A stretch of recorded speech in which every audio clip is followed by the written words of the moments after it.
बिस्मिल्लाहिर्रहमानिर्रहीम नहमदुहु व नुसल्ली अला रसूलिहिल करीम अम्मा बाद। आज हमारे सबक का मौजू है इख्तिलाफ़ात के असबाब। अइम्मा किराम के दरमियान जो इख्तिलाफ़ात हुए उसके क्या असबाब थे। अमूमन हमारे ज़हनों में सवाल पैदा होते हैं कि ये इख्तिलाफ़ पैदा क्यों हुए, क्या ऐसी वजूहात थी कि ये इख्तिलाफ़ात पैदा होते हैं।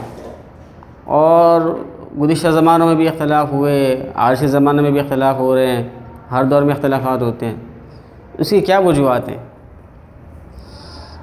क्योंकि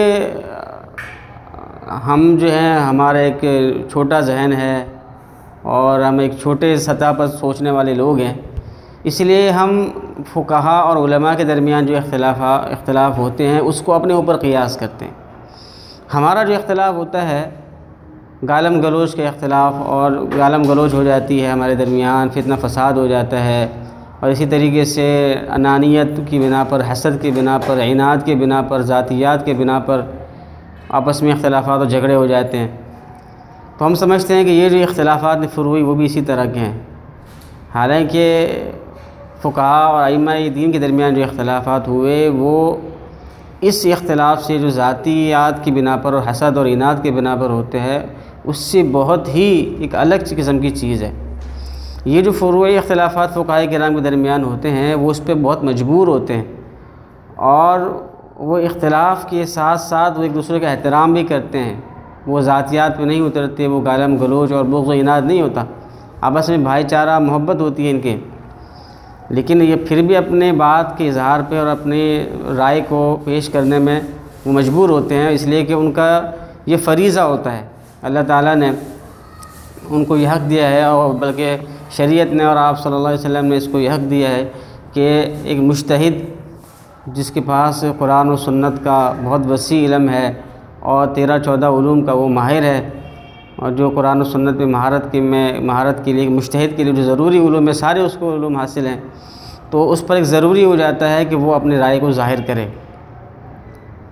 और इससे फिर फ़वाइद भी हासिल होते हैं, उम्मत को बहुत सारे फ़वाइद हासिल होते हैं, और ख़ुसूसन मजबूरी के मौक़े पर, ज़रूरत के मौक़े पर, तंगी के मौक़े पर उससे इस्तिफ़ादा भी किया जाता है। हर दौर में इस्तिफ़ादा किया जाता है और आज तक किया जाता है। क़यामत तक इन इख्तिलाफ़ात से उम्मत फ़ायदा उठाएगी। अब इख्तिलाफ़ की मतलब बुनियाद क्या होती है, किस बिना पर होते हैं, ये बात तो हमें समझ में आ गई कि ये नफ़सानी वजूहात की बिना पर नहीं होते, इल्मी वजूहात की बिना पर होते हैं। तहक़ीक़ और इल्मी बारीकियों की बिना पर ये इख्तिलाफ़ात होते हैं। मिसाल के तौर पर सबसे बड़ी वजह इसकी ये होती है कि नुसूस के अंदर, कुरान और सुन्नत के अंदर ही किसी आयत के एक से ज़्यादा माने होते हैं, किसी हदीस के एक से ज़्यादा माने होते हैं। इस वजह से ये इख्तिलाफ़ पैदा होते हैं। जैसे कि मसलन इल्ला आबिर सबीलिन वाली जो आयत है, इसमें इमाम शाफ़ी रहमतुल्लाह ये मतलब बताते हैं कि अगर जनाबत की हालत हो तो एक आदमी मस्जिद में नहीं जा सकता, लेकिन ये कि सिर्फ गुज़रने की हद तक जा सकता है, गुज़रने की हद तक, यानी ठहर नहीं सकता लेकिन गुज़रते हुए जा सकता है। लेकिन इमाम अबू हनीफ़ा रहमतुल्लाह फरमाते कि नहीं, इल्ला आबिर सबील का मतलब ये है कि एक मुसाफिर आदमी हो और जनाबत की हालत में हो, उसको जनाबत लायक हो जाए तो वो तयम्मुम करे। ये आयत का मतलब ये बताते हैं। और इसी तरीके से सलासत क़ुरू, तो इमाम शाफ़ी ने इसका मतलब बताया कि 3 तोहर मुराद है। इमाम अबू हनीफ़ा रहमतुल्लाह ने मतलब बताया कि 3 हैज़ है। हर एक के अपने अपने दलाइल हैं और वो उन दलाइल और अपनी राय को ज़ाहिर करने पर मजबूर है। उनके लिए वो फ़र्ज़ है कि वो बताएँ। वला युब्दीना ज़ीनतहुन्ना इल्ला मा ज़हरा मिन्हा, इसमें इल्ला मा ज़हरा से मुराद क्या है? बाज़ सहाबा ने फरमाया कि इससे मुराद जो है चेहरा है, कि चेहरे को खोल सकती है औरत, बक़िया तमाम आज़ा को छुपाए। और बाज़ ने कहा कि इल्ला मा ज़हरा में, बाज़ सहाबा किराम ने फरमाया कि इल्ला मा ज़हरा से मुराद बुरक़ा है, कि जब औरत, अब्दुल्लाह बिन मसूद ने फरमाया कि जब औरत घर से बाहर निकले तो उसका सिर्फ़ जो ज़ाहिर करना ही पड़ता है वो उसका बुरक़ा है, कि बुरक़ा ज़ाहिर हो जाए, अलबत्ता चेहरा वगैरह सब चीज़ें छुपाएँ, एक आँख ज़ाहिर करे और बुरक़ा ज़ाहिर हो जाए, बाकी कोई चीज़ ज़ाहिर नहीं कर सकती। ला सलाता इल्ला बिफ़ातिहातिल किताब हदीस है। इमाम शाफ़ी ने फरमाया, इमाम मालिक ने रहमहुल्लाह ने फरमाया कि सूरह फ़ातिहा के बग़ैर नमाज ही नहीं होगी, फ़र्ज़ है फ़ातिहा पढ़ना।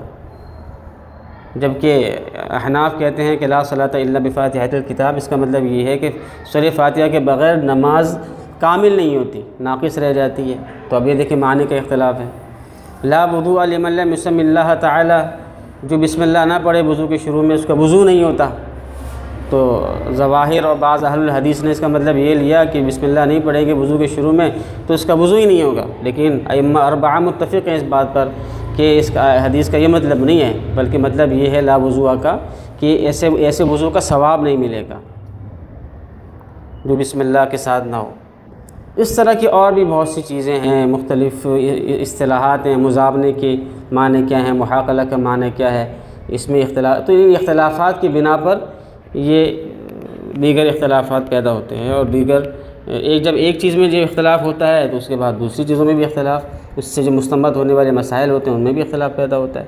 बाज़ बुज़ुर्गों ने बहुत अच्छी बात कही है कि ये जो कुरान और सुन्नत की बाज़ आयात और हदीस में एक से ज़ायद मानों का जो एहतमाल है, ये ख़ुद अल्लाह ताला की मंशा से, अल्लाह ताला ने वो आयत ही ऐसी नाजिल की है और आप सल्लल्लाहु अलैहि वसल्लम ने वो जो अल्फाज इरशाद ही ऐसे फरमाए जिसमें एक से ज़्यादा माने का एहतमाल होता है, और वो अल्लाह रसूल की मंशा से ही ऐसा है।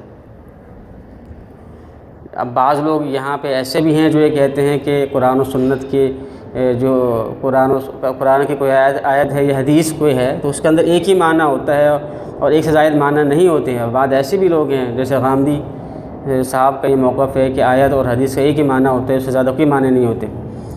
तो उनका मकसद कहने का ये है कि ये जो इख्तिलाफ़ात आप जो कहते हैं कि एक से ज़ायद माने होते हैं, उसका जब इन्होंने इनकार कर दिया तो लिहाजा फ़िरक़ों का कोई वजूद नहीं है, वो ये कहना चाहते हैं।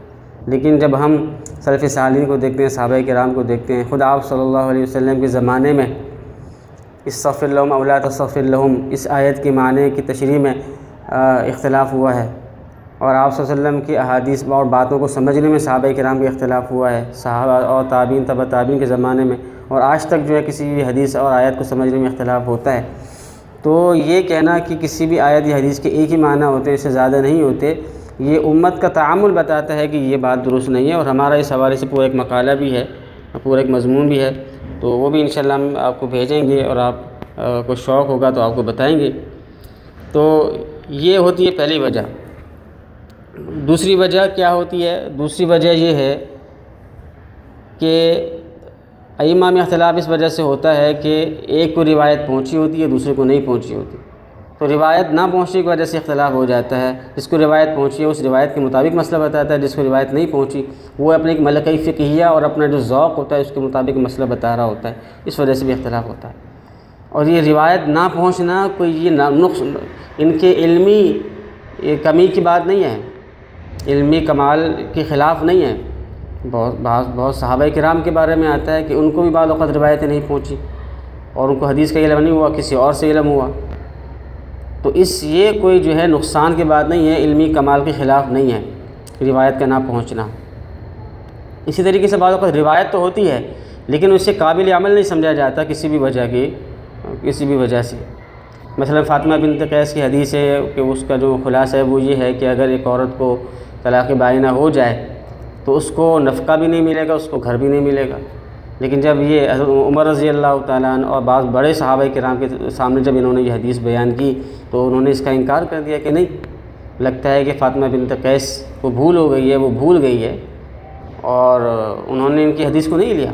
तो ख़ुद सहाबा किराम ने हदीस को रद्द कर दिया। ऐसा भी होता है कि एक सहाबी हदीस नक़ल कर रहे हैं लेकिन दूसरे सहाबी उस पर अमल नहीं कर रहे, उसको रद्द कर रहे हैं। उसके अपने दलाइल होते हैं उनके पास कि शायद कि वो ये भूल हो गई है, हमारे सामने तो आपने इस तरह नहीं कहा था बल्कि इस तरह कहा था। तो हदीस को रद्द करने के दलाइल होने की बिना पर हदीस को रद्द कर दिया जाता है। एक और वजह होती है कि नुसूस में तारुज़, यानी कि एक ही मसले के अंदर मुख्तलिफ़ किस्म के दलाइल होते हैं। जैसे मसलन रफ़अ यदैन आप सल्लल्लाहु अलैहि वसल्लम ने किया है, इस पर भी दलाइल हैं, और रफ़अ यदैन नहीं किया उस पर भी दलाइल हैं। आमीन ज़ोर से पढ़नी चाहिए उस पर भी दलाइल हैं, आमीन आहिस्ता पढ़नी चाहिए इस पर भी दलाइल हैं। इस किस्म की बहुत से मसाइल हैं जिसमें दलाइल हैं।